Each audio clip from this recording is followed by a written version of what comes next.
Well, Patti, I'm really excited about our episode today. Of course, our official podcast sponsor is NMI. Make sure you head over to ccsalespro.com/NMI to learn more about their omni-channel solution, their gateway, and all the things they have to offer, which we'll talk more about in a little bit.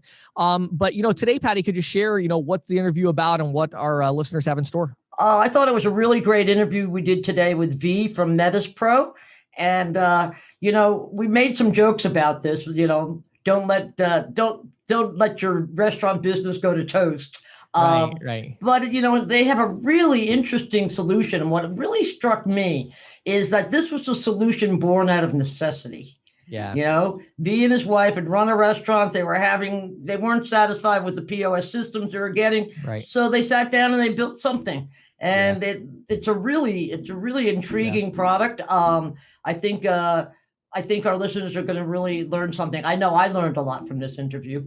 Definitely. Yeah. And then in the questions from the field today, I decided to really cover lead generation. I get so many questions, James. How do I generate leads? How do I generate leads? And so I don't give you the easy answer today. I give you the truthful answer of how to generate merchant services leads. I promise you this. I will give you something today that I guarantee you will work if you're willing to execute it. It's not a magic. Yes. It's not a insert cash, get leads. It's what will work, but you're going to have to do some work. And then you have to put out some money and some time, but I think there's some really good, interesting ideas there. They work for you. They're going to work for other people. Absolutely. And tell us about the insiders, Patti. Oh, the insiders report, buy now, pay later is really taking off. Yes, it is. Some interesting little tidbits I have in there, including something about Visa in the market. But we'll leave that so that you listen. Awesome. Well, Patti, I'm ready if you are. Let's go. Welcome to the Merchant Sales Podcast. Hey everybody, we are here today with Vigyan Kaushik. He is the co-founder and CEO at MedesPro, which created the point of sale system Quantic. So how are you doing today, V? Great. Thank you, Jim, for having me here. Absolutely. Well, thanks for joining us. So I'm really excited about this topic today. You wouldn't believe how many people I talk to now that are saying, hey, I'm trying to get into my market. I'm trying to sell point of sale to restaurants and I am getting toasted. How about that? But Toast and others like it, not just Toast, of course, but others like it.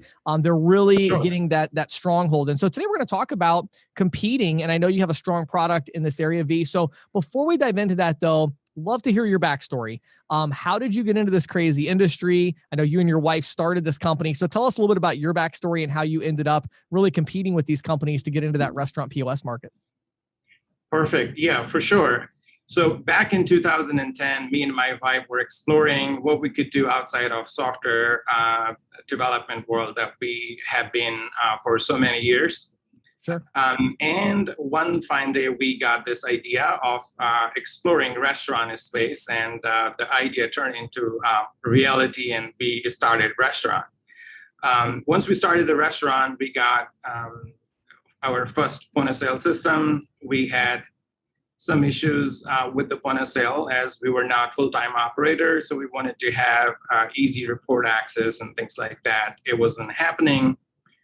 Back then, there were a few cloud-based point of sale systems that were actually coming in the market.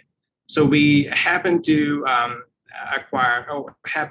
one point of sale system that we kind of liked, and we didn't have good luck with that either. So on the other side, a restaurant was doing really well. So we decided to open second location of the restaurant, but not continuing with our point of sale system. So restaurant was the catalyst here. I love that. That's great. So you were literally a restaurant operator, and that's what kind of gave you this idea of, and obviously having your background in software development, I'm sure you were disgusted by the available options. Right. That's super interesting. Yeah, it's just the same phrase as when you don't find something, then if you have this skill set that you're trying to explore, and that's kind of what we did.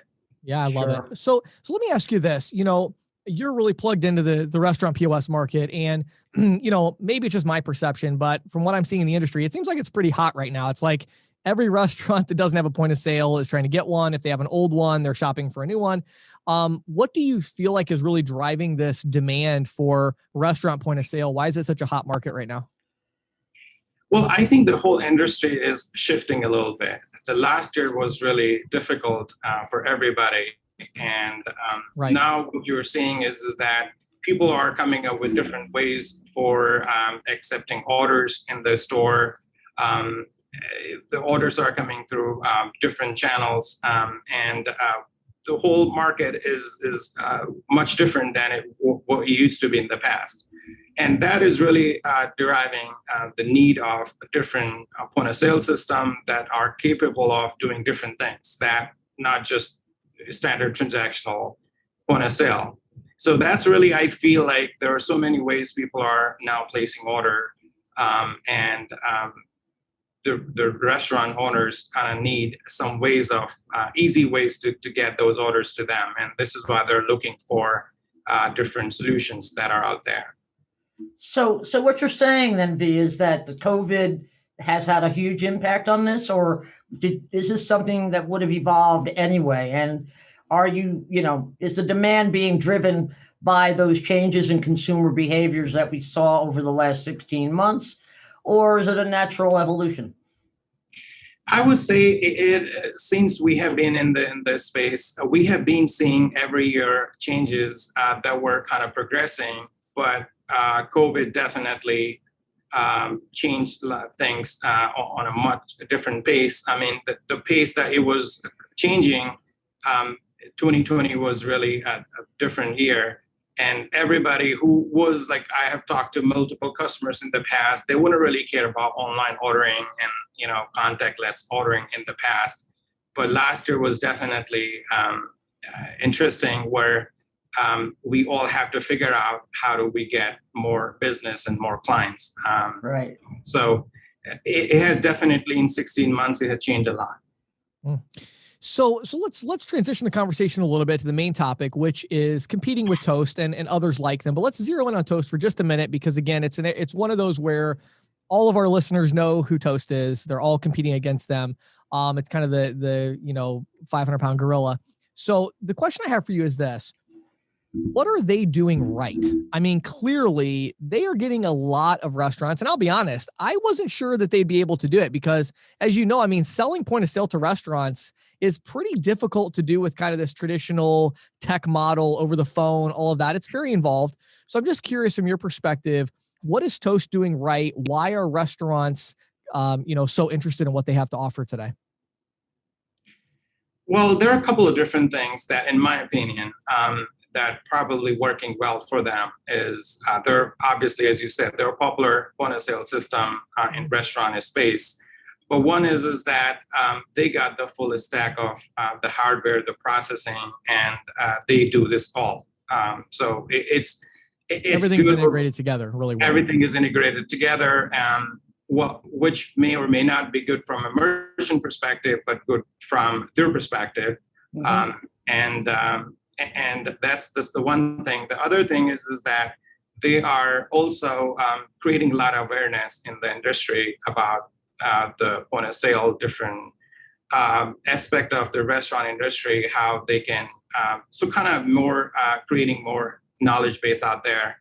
And I think that's helping them. And, that's kind of what I think is working well. So it sounds like you're saying, for their profit margins, the fact that they have everything integrated together is working really well, and they're taking that and leveraging it for marketing, and they're very, very good at marketing.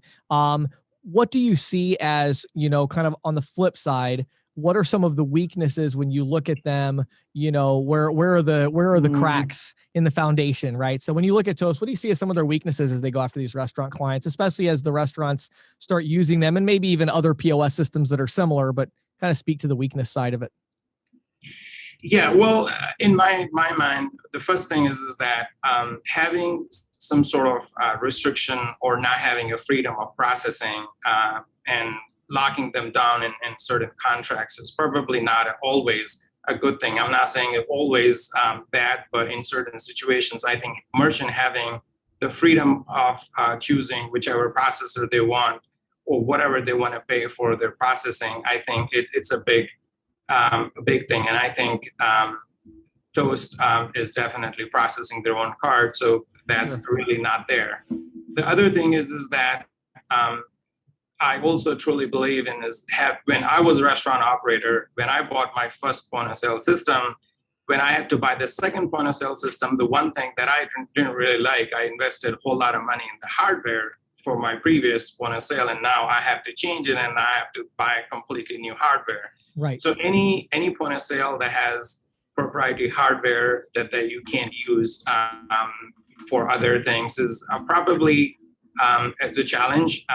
And sometimes it's not the entire hardware, like you may be able to use some printers and things like that. Right. But for the most part, I think if you have to change, if you don't like somebody, then you have to change everything. And I think that could be, if merchant has paid for it, then it could be an expense that you were not expecting if you didn't like something. And then it ends up making the sale a lot harder as well, because, right, like the commitment you have to make is, you're not just making a decision of like, let's try this out. You're saying, let's invest $20,000 or $15,000 in hardware.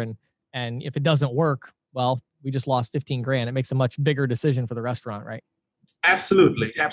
So that's definitely something that I feel like it should be more generic version of the hardware that really works with. If you don't like and software, there may be different needs for the business. There may be different business rules that not available in the point of sale that you're using. So I think having that freedom is always a good thing. So you kind of, in a way, seem to have answered the question that I had, but I want to just articulate it and see if we can dig a little bit deeper. What is MedesPro doing? How is it filling the needs of restaurants in a different or even better way than some of the competitors are? So MedesPro is really created a platform that not only supports the restaurant industry, but some other retail industries as well. And our product, Quantic POS, is very well configured for a lot of different actions that restaurants or small retail businesses need. So what we're providing, or what we're doing differently, is that we'll provide a highly customizable point of sale system. Okay. When kind of the way I look at point of sale systems, I would say 80% of them are all kind of the same. If you talk about the basic transactional aspect of it, everybody can process the payments and print tickets and all that. But where it gets tricky is that when you have different needs for maybe reporting or advanced reporting, or maybe SMS marketing, or maybe some other needs that want you to have an omni-channel experience for your customers, then that's where I think it gets tricky. And that's where you start looking for something that kind of check all the boxes for you that you think is the right solution. And where we come in is that, well, you have a standard point of sale system, or you may be using a standard point of sale system. But what we do is that we try to check all the boxes that our merchant need. We're also completely a reseller driven organization. So we don't sell direct. Everything that we do is through reseller and ISO partners. So that's where I think we add a lot of value to our partners as well, where if they don't have a solution that fits the need, then we come in the mix, and then we try to provide the solution that they need.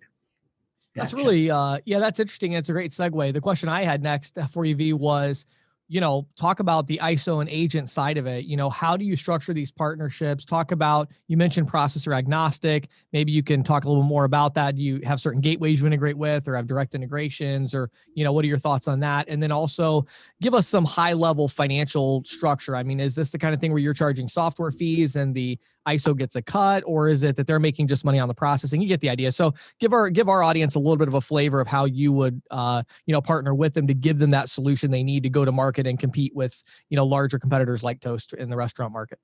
Yeah, absolutely. So first of all, we have a number of integrations, direct integrations, that are definitely going to or helping our ISOs to avoid any gateway fees. Sure.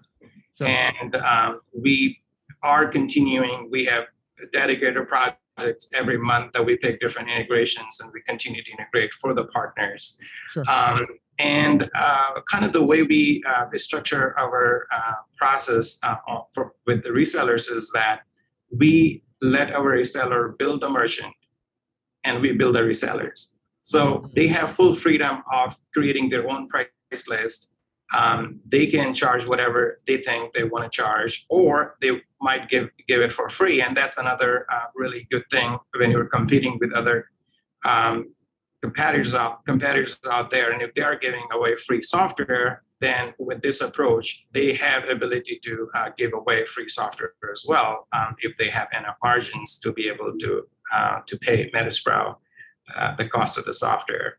So we always, in very rare case, we build directly. In most cases, we build through the partner.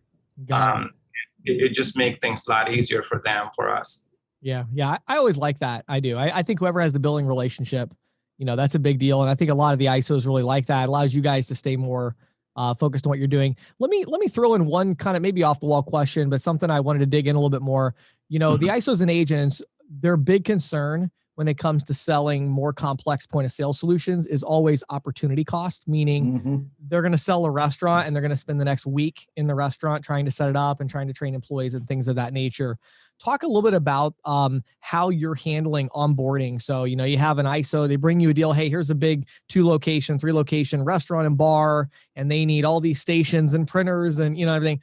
What happens next and what's their level of involvement? And maybe there's different levels, I don't know, but give us some flavor of how they could, walk through that process without like losing a week of their life, Yeah, absolutely. And you bring a very interesting point on onboarding. That's really important part of this whole experience of selling restaurant point of sale. Yes, very. So we have basically two different approach. We are also a white label software provider. So we do white label point of sale for some partners.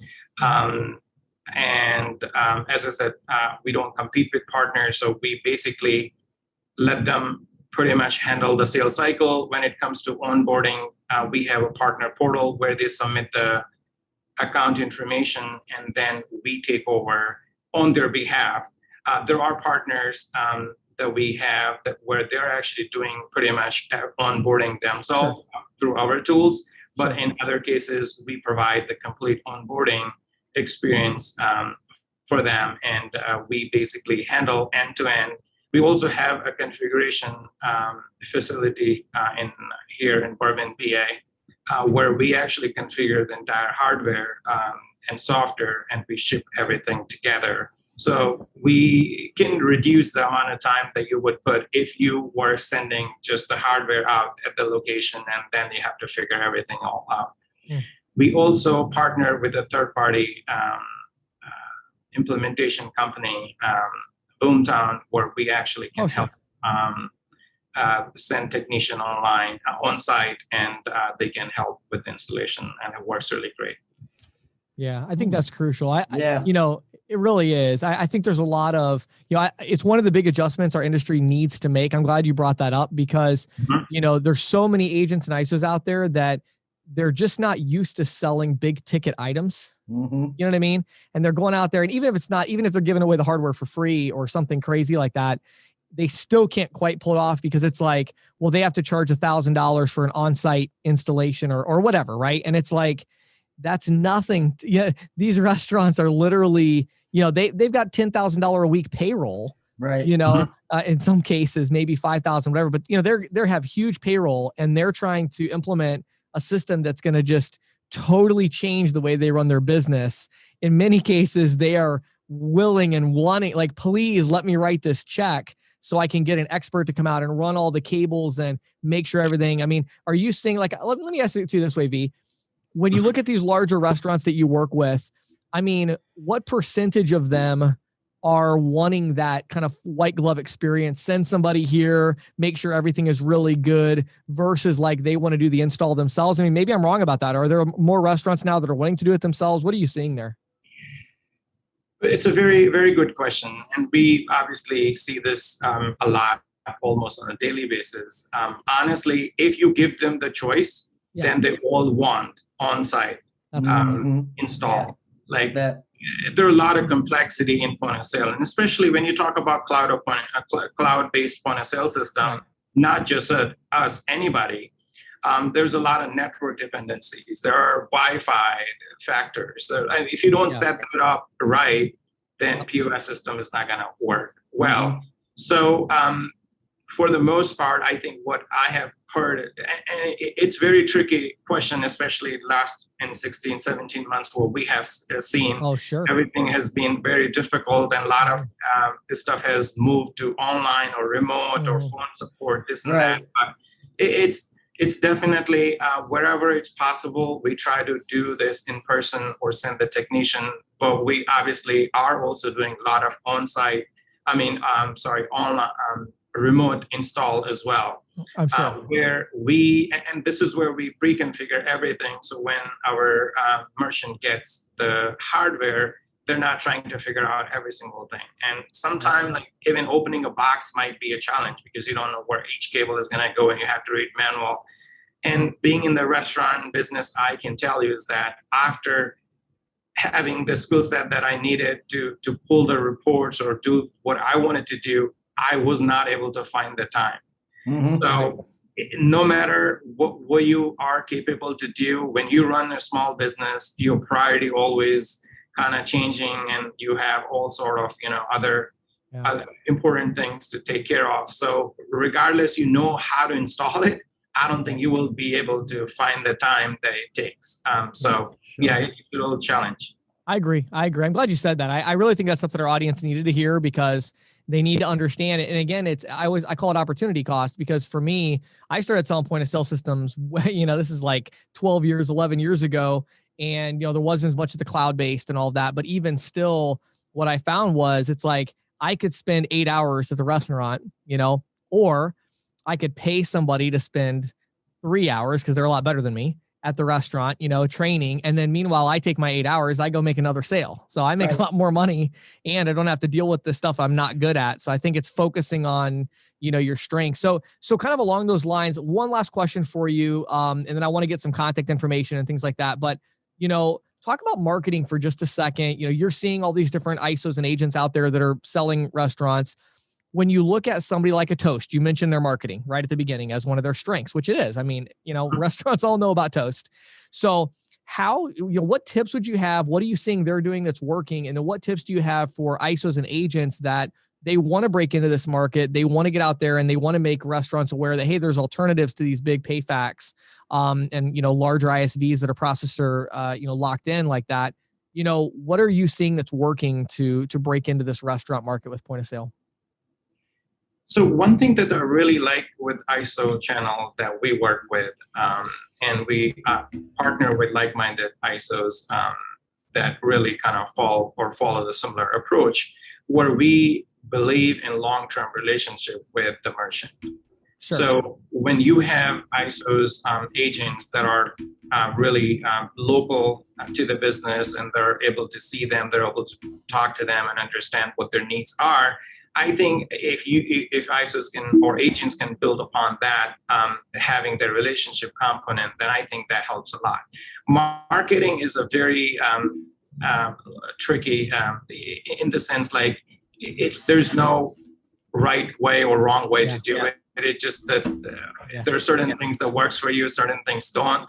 But kind of the way I look at it, if you understand the pain points of your merchant, that is with you, or if you get a referral or get a lead or you're prospecting, if you understand the pain points and if you hit on those pain points and you provide them the solution that will help them, I think you will have a customer for a long time. And I think that's kind of really, no matter it's Toast or anybody else, if merchant is happy and getting what they need, I think you got them for a long term. Yeah, I love it. I want to share one other really quick, just personal story that I think you might relate with actually, that I think is important for our audience. I've been talking a lot about, reimagining capital allocation in our industry and kind of how we're investing, our capital. The last time I had a large ISO that I owned would have been about 6 years ago. We were doing like 200 deals a month, and, it was really heating up this idea of point of sale, And I was talking to agents and I'm like, why aren't you selling this? And it's like, well, I don't know how to talk people into spending $5,000, $10,000, $20,000 on hardware. And so I started thinking about it and I'm like, well, good night. If we sell this hardware, and we get this person to have a customized point of sale, the lifetime value of the account is astronomical, because they're never going to cancel. We can plan 7 years or something like that, right? So I put a proposal together. I went to an investor in the industry that I knew, but not somebody that owed me anything, And I went to him and just said, "Hey, I got a crazy idea. Would you loan me money to run a program where I gave the hardware away for free, but I had a contract where if they canceled, I got the hardware back. We'd refurbish it, send it back out again. And here's the financial model of this. Literally, this guy called me back like a couple hours after I sent the email, and he said, "You got a deal." And I said, "Well, I don't know how many we're going to do." He said, "It doesn't matter." And I'm like, "Okay." And he's like, "That financial model is ridiculous. Like, what do you like?" Of course. Yeah. He said, "I hope you sell 100 a day. I don't care. I'll come up with millions, like whatever you need. That's a no-brainer." So I just want to throw it out to our industry that it's like, this idea that there's all these barriers, like, oh, I can't compete with Toast. I can't compete with, this place, that. Yes, you can. You got to think about your capital a little bit differently. And I think, V, you've made such great points today. There are things that can be done. Are you kind of seeing that, V, like the creativity? Are you starting to see it more with the ISOs that are breaking into this market? Are they being more creative to get these deals done? Absolutely. And I can tell you from my own experience back in the days when we were running restaurants. So we ran restaurants from 2010 to 2015. And then we started, MedesPro was started in end of 2015. So we basically, no matter how you plan your financials, when you are running a small business, you're always running into cash flow issues. They're always running into problems. And this is like, now you need this, you need that, like you need a now catering ban. Right. It goes on and on. Yeah. Now, any offer that you get from your vendors, from supplier for anything for free, where you don't have to pay, you definitely kind of give always like you pause and think about it.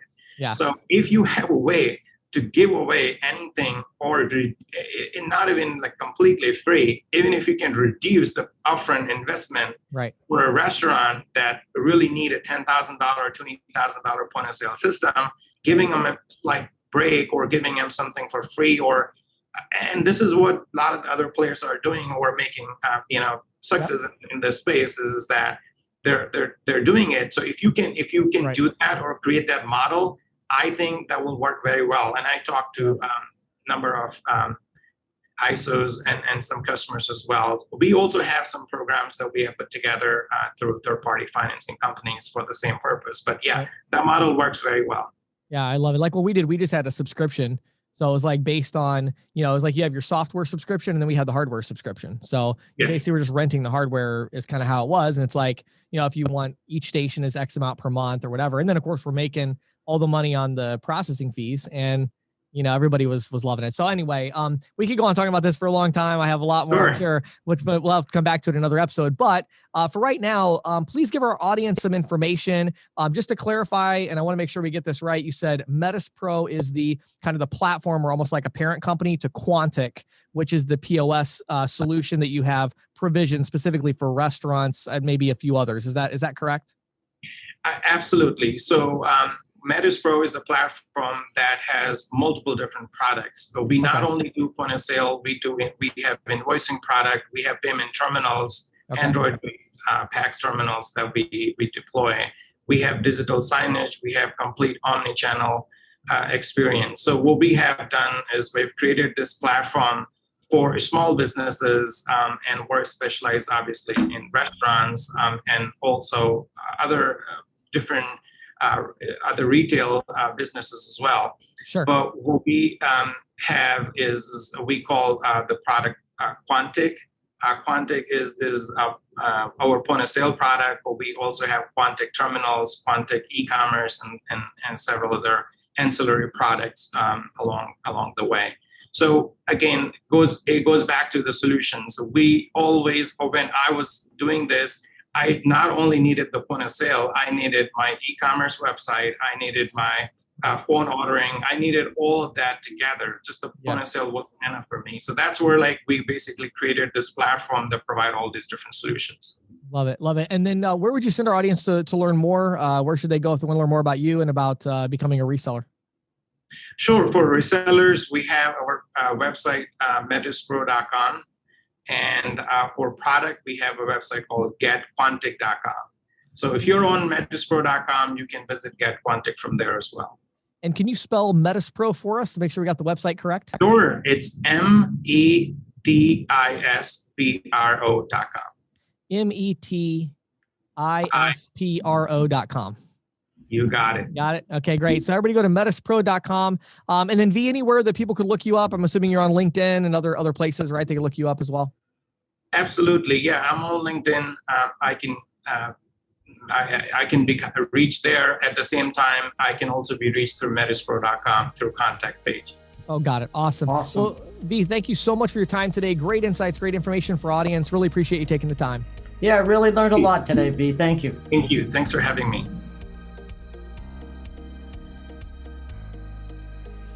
So Patti, we love, of course, talking about our sponsor, NMI, NMI.com, the official sponsor of our podcast. What a great company. Today, we want to talk to you about kind of an interesting, feature set that they have, and that's with multi-mid merchants. Right. That's like giving them the flexibility, right, to be able to set up their different locations and so forth. Yeah, all kinds of different setups. You're going to have different locations sometimes. Sometimes you're even going to have one merchant that has a Modo account, so a mail order, telephone order. Right. And then they're going to have a physical location account. And they're going to want these things separated because of the interchange. Sure.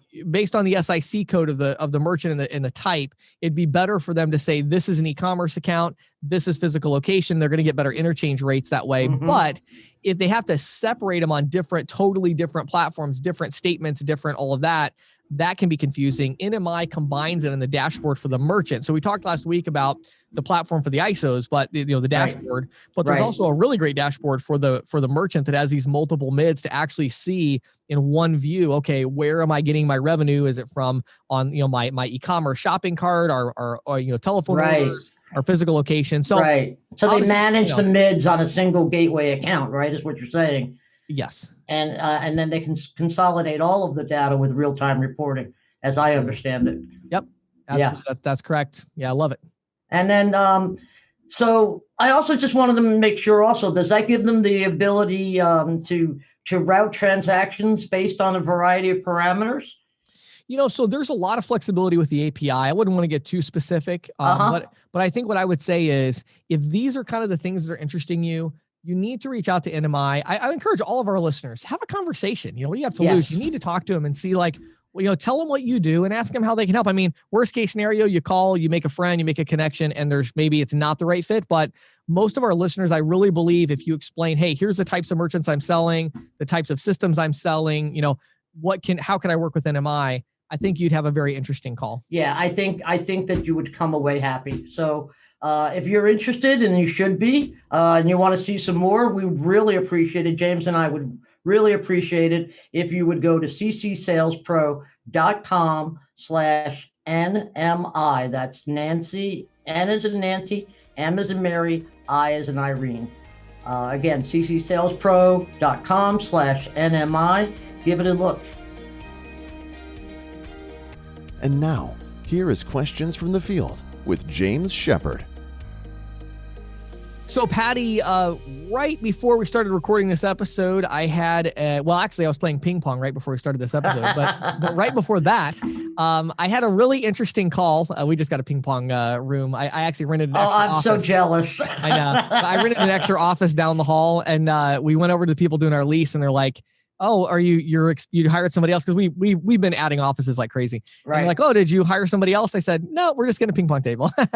So we put it in there. But anyway, I was playing sort ping of pong. like the break room, ping pong room. Yeah, we have a little exactly. Yeah. So that was like my second game on the table. I was like, I got to try this thing out. So right before that, I was on a call and I was talking to an agent who asked me a question that I've gotten a lot. And I feel like I haven't answered it very truthfully, very well, because I have, some things I feel like, well, if I say this, people aren't going to receive it very well. They're not going to think it's practical. They're just going to pie in the sky. But I thought, you know what? I'm tired of that. Like, this is the right answer to this question. So I'm going to give it to you. So the question was, how do I market to my local area? How do I sell merchant services in my local area? How do I get leads? I get people all the time. I need lead generation. And my telemarketers are calling, but they just can't get anybody. And in the words of this individual, the way he worded it was, he said, I really feel like I've saturated my local market at this point. I've walked into every business 3 or 4 times. He's been doing it for years. I have telemarketers. They're struggling to get me appointments. I don't know what to do. And the right answer to that, problem, because I'm in a very rural, I mean, you've been here, Patti, I'm in a very rural market. I never felt like I was even scratching the surface of, saturating my market. And it's not because I wasn't out there putting the work in, it's because of creativity in marketing. And so I shared a couple of ideas with this individual about some things that he could do to generate leads in his market that were creative. And as expected, at the end of the call, his response was, wow, that's really good information. I'll have to think about it. Is he going to implement any of these? I don't know. Are any of our listeners going to implement any of these? I don't know, because they require a different kind of work than you're used to. They require a different skill set. And it's something that you need to develop. If you're feeling saturated in your market, I can tell you exactly what to do. I doubt you're going to do it, but I can tell you exactly what to do. So how about that?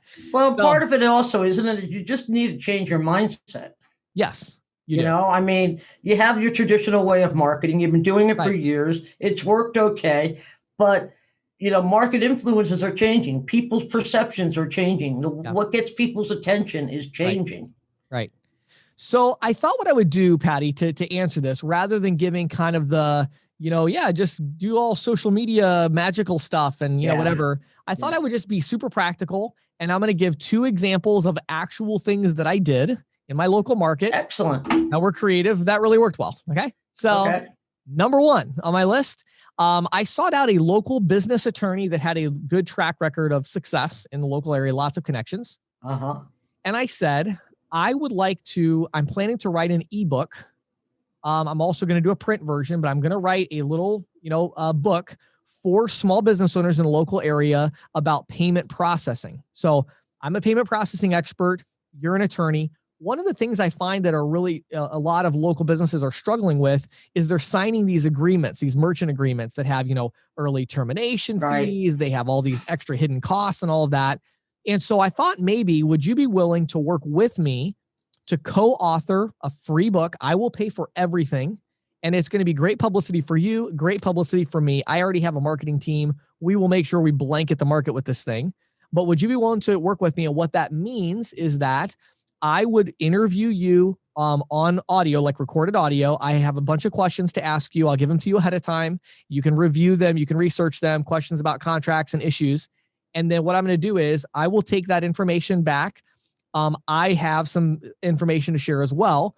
I'll get my editor, and what I did at that time is I went to upwork.com, UPWORK. I didn't have an editor at that time. So I went to upwork.com, hired somebody that was a copywriter and an editor, and I had them take the information I gave them, the information the attorney did, and write the ebook for me. Okay. Then I went through and did some rewrite because that's part of my skill set. And so I did some work on it as well. Then I did a final proof, took it to the attorney and said, hey, here you go. You can change anything you want. What do you approve, whatever. And so we went back and forth, as you would imagine, with an attorney. We went back and forth quite a bit. So then when I finally had the approval from the attorney and everything, and it was something I liked, then I went to Upwork again. I hired a graphic designer. So the whole project cost me $800. I hired a graphic designer that was specialized in making ebooks. That was very good. But I said, I also need a print version. And so I got a print version and an ebook. Okay.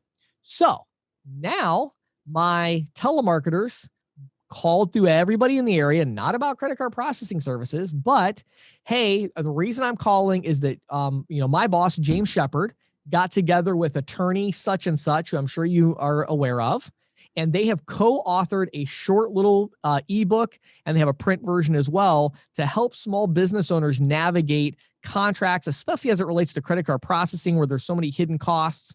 And we just want to give it to you for free. It's something that we're doing, and we love to give that to you for free. Could we email a copy to you? And that was the pitch. And they would say, yeah, sure.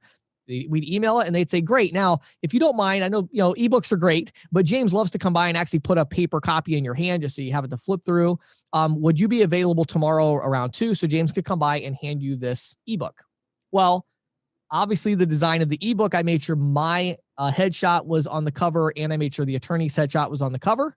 Right. And every day I was going out and I was handing 6, 7, 8 of these to local business owners. Guess what? They kind of respected me, and it was a pretty easy conversation from there to selling them payment processing services. Okay. Now, that whole project cost me $800 plus the print cost, which was, I don't remember, $2, $250 per thing that I printed. So I got a bunch of them printed. I got, I don't know, 1,000 of them printed or 500 or something. So there was that cost. And the time investment was, I don't know, maybe for me, maybe 6 hours of time. For somebody else doesn't have that same skill set as far as the writing and stuff, maybe it'd be 12, 15 hours, but minimal in my opinion. And the amount of publicity I got and the amount of, it was unbelievable. I even ended up going through the Chamber of Commerce and saying, hey, can we give a free copy to all the members? And, so this is the kind of thing that you can do that's really creative. Right. I'll give one other really quick idea. One other one that I did was I did a survey that was actually a petition. And I went to businesses and said, hey, we're going to petition Congress to increase transparency in payments. We believe that Visa and MasterCard should have more transparency. I won't get into all the details, but I made a petition, and my telemarketers would call and say, hey, our office is working on a petition. We're trying to get as many small business owners as we can to sign it. Could James, one of our representatives, stop by, explain the petition a little bit more in depth of what it is, and see if you would be willing to join us. And here's in general what we're trying to do. That was a pretty good pitch. So I went in. Guess what information I needed in order for them to sign the petition? How much are you processing? How much are you paying in fees? Right? These are the questions I needed, well, those questions are pretty good ones to ask when you're prospecting for credit card processing. In fact, I even said it'd be great if we even had a copy of a payment processing statement. We're trying to get, some screenshots and things like that to send along. Well, next thing I know, I have how much they process, their total fees, and a processing statement. So I'm sure none of our listeners can think of where my conversation turned next. Right? Oh my goodness. Look how much you're paying. Well, hopefully this petition works and we're able to save you a fortune. But even if it doesn't, I would love to work with you just to become one of my clients, because good night. I know I can save you a lot of money right here just by helping you out with what we already have, under the current law. And so there's another example. So it's things like that. I could give you another 50 of those. But I would encourage people to think more creatively. You should have your monthly email newsletter you're sending out with your spotlight merchant of the month. These are the kinds of things that I did to make sure that I had a real steady flow of leads. My flow of leads got better over time, not worse. Yeah, because I was always coming out with the next creative thing. And so if you want to go after a saturated market, the key is creativity. And that's something that a lot of people in our industry, frankly, they are creative, but they're not exercising their creativity when it comes to lead generation and marketing. They're looking for the magic, they're looking for, how can I insert money and get out leads? And it just doesn't work like that today. Right. Good stuff, James. Thanks. Thanks, Patti. This is the Insider's Report with Patti Murphy. We have a few news items this week on the buy now, pay later front, which I think illustrate just how big this trend is. Okay. First up, Afterpay, which was a pioneer in the buy now, pay later for online merchants, just struck a deal with the owners of Westfield shopping centers to support buy now, pay later options by merchants operating in their malls. Wow, really? I thought that was a pretty big deal. Yeah. And, some of the mall retailers that have already signed up, I have to admit, I don't know all of these places. Right. Such as Lush Cosmetics. Not particularly familiar, but I'm sure it must be a big one. Aldo, the children's place, and the Container Store. Okay, sure. So, despite the proliferation of online shopping, obviously spurred by COVID, Westfield says its research suggests consumers haven't totally abandoned brick and mortar. They recently did a survey, and 63% identified in-person shopping as a special treat. The immediacy also had an impact, like with 73% of shoppers stating that they love the idea of going home with their purchases right away. Well, I can tell you as someone that has been to the children's place a few times with Christina. I bet. That's a place where you need buy now, pay later. I bet. I haven't been there, but I've been by. I've walked by it a couple times. And you see that outfit that's just so cute. You have to buy it for your 2-year-old or your 5-year-old or whatever. And then you go in and you're like, Really? $47 much? for like, it's there. It's a 2-year-old. It's like the same amount of cloth it takes to make like a napkin, like, right? but anyway. Yeah, exactly. So in another news, Bloomberg is reporting that Apple is developing a new perk that allows Apple Pay users to buy items and pay for them in monthly installments. Oh, Yeah, and of course they have Goldman Sachs, which is the bank behind the Apple Card, partnering with them on the project. okay. But the biggest news, in my opinion, is that Visa is getting into buy now, pay later. Really? Yes. Oh, I didn't know that. Created a buy now, pay later installment payment service for its card issuing clients. It's just started rolling it out up in Canada. Wow. Visa Canada announced in early July that it's collaborating with Global Payments and the financial cooperative Desjardins, which will be enabling it for its cardholders. James, growth of installment payment schemes has been extraordinary, especially over the past year. We've talked about it. We've had a few interviews about it. Euromonitor estimates that the market accounted for 1.4 trillion in global payment volume last year. And in the Canadian market, Visa Canada says it saw an increase in adoption of 30% last year. But it's growing even faster here in the U.S. U.S. Research and Markets predicts nearly 42% growth in the buy now, pay later market here this year, and that it's going to top 126 billion, and that it's going to grow at a combined annual rate of 14% between now and 2028. Meanwhile, some surveys by Motley Fool illustrate the popularity with U.S. consumers. Here's a couple of a handful of the highlights from that. 55.8% of consumers have used the service as of March 2021, up from 37% in July 2020. That's a pretty large jump. That's huge. 64% of those users said they have used the service more than once since the pandemic began. Okay. Of the 44.2% who have not used a BNPL service, better than half said that they're open to the idea. 62% of consumers say that buy now, pay later could replace their credit cards. Big reason why Visa is getting into it. I would imagine. And it's a big reason why I think it's popular. PayPal, apparently, and not surprisingly, actually, is the most popular buy now, pay later provider, with 43% of users saying they had used the PayPal service. One of the most common purchases is electronics. Yeah, for sure. And this is the one I thought was really interesting. 61% of buy now, pay later users would rather use a merchant provided offering rather than going to a third party. Wow, that's huge. That is huge. So for these companies, some of whom we've interviewed here before, that are offering this as a value add for merchants, I think that's great news. Yeah, and I think so. We had talked about, we Serve Credit, SURV, right, with Mark Beauchamp. Who else? I know there's a couple others. I know there was a couple others that I can't remember their names right now at the top of my head. But I think definitely looking into consumer credit, making sure you have some different options available for your merchants is important. It's funny, as you were saying this, Patti, I had an interesting experience yesterday about this. Okay. I personally don't think I've ever used something that you would call buy now, pay later, but yesterday I was on Amtrak. So my wife and I are going to take this train. It's amazing. They have this auto train where you can pull your car onto the train. Then you get a private room with your family and they take you down overnight. Done it. Been there, done that. It's beautiful. Right. It is so cool. You'll love it. Well, great. First time for us, but you're going to get the family suite, I hope. We're getting the family suite, 2 of them, because we're going down to Orlando, Florida, to Disney World later in December with the grandparents and all this. Oh, excellent.